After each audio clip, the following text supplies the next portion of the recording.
Москва опасна для призывников. Взорвался катер с российскими туристами. Кремлевские олигархи стали еще богаче. Это новости на Ходорковский лайв. Подписывайтесь.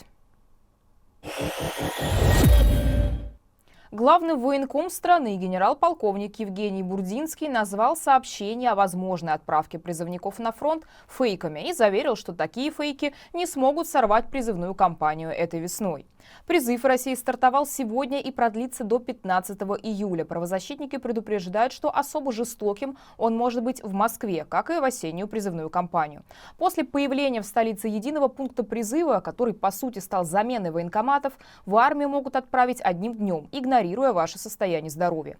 Кроме того, во время призыва силовики проводят рейды на лиц призывного возраста, например, в общежитиях или просто на улицах. Я напомню, что несмотря на любые заявления и обещания российских властей на российско-украинском фронте регулярно оказываются срочники. По открытым данным известно как минимум 159 имен погибших. Кроме того, в воинских частях солдат срочной службы принуждают заключать контракты с Министерством обороны. Чтобы не попасть на войну, избегайте контакта с военкоматом. По возможности не живите по прописке и не бойтесь обращаться за помощью к правозащитникам. Ссылки на проекты помощи призывникам в описании. Дональд Трамп снова раскритиковал власти Украины. На этот раз президент США заявил, что, как ему рассказали, Киев пытается изменить условия сделки о поставке природных ресурсов в обмен на военную помощь. Я слышал, теперь Украина говорит, что подпишет сделку только если их возьмут в НАТО. Ну, во-первых, о таком изначально никто не говорил. Еще задолго до Путина им сказали: вы не войдете в НАТО. На самом деле, именно из-за этого началась война. Также Трамп высказался и об отношениях с Россией. По его словам, Владимир Путин должен довести дело до конца и заключить мир с Украиной. Иначе 47-й хозяин Белого дома обещает ввести вторичные санкции на поставку российской нефти. Российские олигархи стали еще богаче. Как следует из индекса миллиардеров агентства Bloomberg, большинство бизнесменов, близких к Кремлю, смогли заработать, несмотря на санкции и международную изоляцию. Их общее состояние увеличилось более чем на 11 миллиардов долларов. Так, например, основатель USM Holdings Алишер Усманов за год разбогател почти на 4 миллиарда. Чуть скромнее владелец Норникеля Владимир Потанин – 1,5 миллиарда. Глава группы компании Renova Виктор Вексельберг – те же скромные 1,5 миллиарда долларов. В Госдуме предложили регулировать цены на картофель. С такой просьбой к Минэкономразвития обратился вице-спикер Борис Чернышов. Картофель иногда называют вторым хлебом, поэтому серьезные колебания цен на этот социально значимый продукт ощутимо повышает нагрузку на бюджет миллионов семей. Этот овощ, который традиционно считается доступной пищей, только за 2024 год подорожал почти в 2 раза, а в 2025 темпы роста ускоряются. Согласно данным Росстата, стоимость картофеля выросла на 24% с начала этого года и на 92% за весь прошлый. Чернышов считает, что такой рост цен создает угрозу продовольственной безопасности для малоимущих граждан.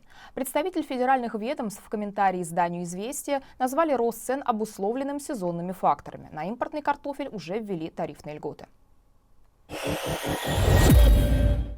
Российская промышленность переживает кризис. Агентство Рейтер пишет об этом со ссылкой на исследование компании Standard & Poor's. В марте 2025 года российский производственный сектор испытал самое резкое сокращение почти за 3 года. Это обусловлено ослаблением как внутреннего, так и внешнего спроса на продукцию. Дополнительные трудности создали логистические проблемы и задержки в железнодорожных перевозках.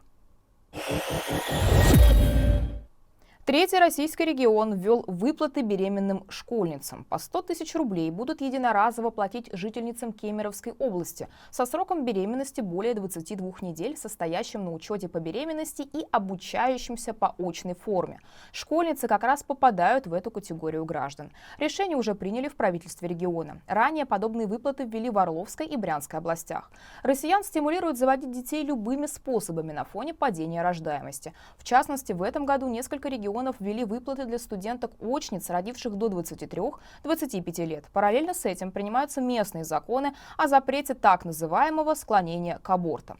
Тем временем низкая рождаемость отражается даже на внутреннем рынке. По информации издания «Коммерсант», со сложностями в реализации своей продукции столкнулись производители детских товаров и игрушек. В частности, пишет издание, производитель детских игрушек All Trade может начать процесс банкротства. Тему рождаемости обсудили и на Московском экономическом форуме. Философ Александр Дубин предложил расселить города, чтобы россияне рожали больше детей. И для того, чтобы это решить, необходимо два направления. Первое – возврат к традиционному обществу, потому что в традиционном обществе деторождение является священным долгом, а не просто прихотью каких-то двух случайно заключивших контракт между собой граждан. И второе – расселение мегаполисов. А эксперт Госдумы по аграрным вопросам Виктор Таранин в очередной раз призвал ввести налог на бездетность. Кардинально решить вопрос, значит, ввести налог на бездетность порядка 20% от заработной платы. Да-да, надо нам бриллианты, надо нам в Дубай, а потом-то пустоцвет получится. Нет семьи, и у вас ничего будущего-то нету.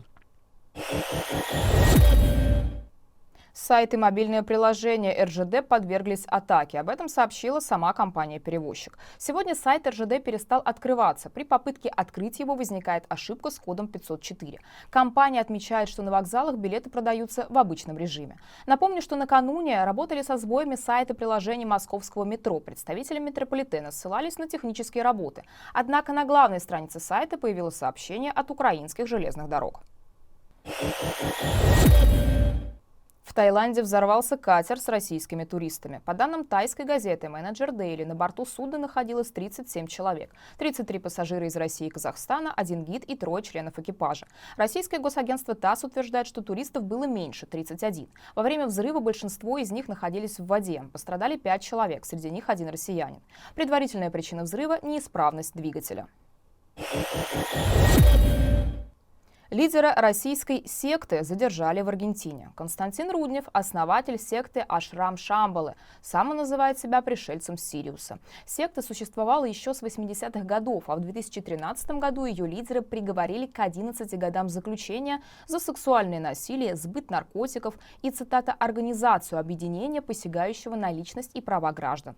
По данным следствия, Руднев устраивал занятия йогой, во время которых склонял женщин к оккультным практикам, употреблению веществ и оргиям. Свой срок в России он отсидел полностью, а после освобождения улетел в Черногорию и продолжил заниматься собственным культом. Через некоторое время Руднев вместе с последователями перебрался в Аргентину, где внимание полиции привлекла беременная молодая девушка, по всей вероятности несовершеннолетняя. Она пришла в больницу в сопровождении 2 других женщин, которые не давали ей самой разговаривать с врачами, а после родов они же, как сообщает прокуратура, порвали бумагу, где девушка написала имя отца.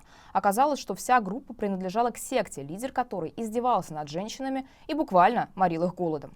Его, Константина Руднева, задержали в аэропорту Сан-Карлос-де-Бариоча. Оттуда он пытался вылететь в Буэнос-Айрес, а затем бежать в Бразилию.